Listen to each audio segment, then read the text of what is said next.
Baik, Assalamualaikum warahmatullahi wabarakatuh. Saya Agusti Sanagata Sitepu dengan NIM C025005 dengan kelas Keuangan Daerah R001 dengan dosen pengampu Bapak Dr. Wirmi Eka Putra SE MSI dengan mata kuliah pengantar perbacakan.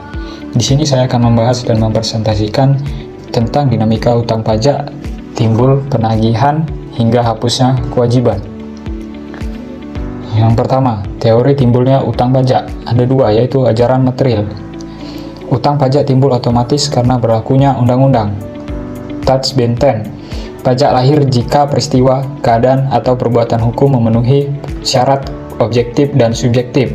Contoh, memperoleh penghasilan di atas PTKP, otomatis melahirkan utang pajak. Yang kedua, ajaran formil. Utang pajak timbul hanya setelah diterbitkannya surat ketetapan pajak atau SKP oleh Fiskus.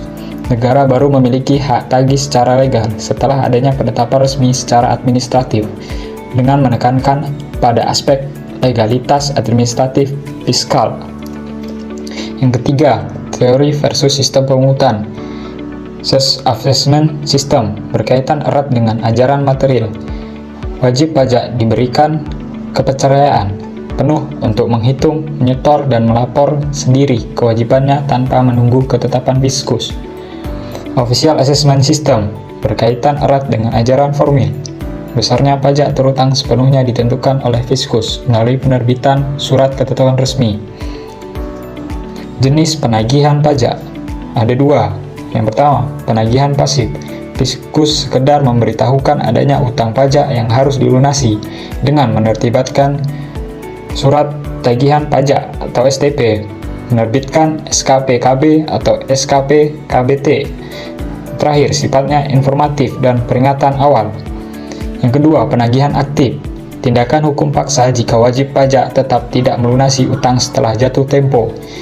Ada 3 poin juga, yaitu yang pertama, dilakukan jika melewati batas 21 hari dan melibatkan juru sita pajak serta memiliki kekuatan eksekutorial hukum. Tahapan penagihan aktif UU PPSP dengan tahapan sebagai berikut: surat teguran, peringatan awal agar wajib pajak melunasi utang pajak.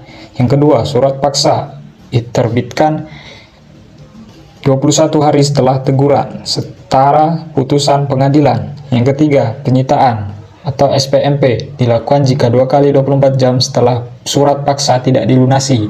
Dan langkah yang terakhir yaitu adakan lelang, penjualan barang sitaan untuk menutupi utang pajak. Dengan proses dilakukan secara sistematis untuk menjamin kepastian hukum negara. Sebab hapusnya utang pajak ada 5 poin. Yang pertama, pembayaran, penyetoran uang langsung ke kas negara. Kedua, kompensasi, menggunakan kelebihan bayar, restitusi untuk utang. Yang ketiga, kedaluarsa, hilangnya hak tagih karena lewat waktu 5/10 tahun. Keempat, pembebasan, ditiadakan oleh negara karena alasan insentif. Dan yang terakhir, yaitu penghapusan, karena kondisi wajib pajak meninggal, pailit, atau dan bencana. Adapun dengan kesimpulannya, yaitu utang pajak adalah perikatan antara negara dan rakyat yang lahir berdasarkan undang-undang. Penagihan adalah upaya penegakan hukum demi stabilitas penerimaan negara. Kepastian berakhirnya utang pajak krusial bagi perlindungan hak perdata wajib pajak. Dan itulah materi yang bisa dapat saya sampaikan. Kurang lebihnya saya mohon maaf. Wassalamualaikum warahmatullahi wabarakatuh.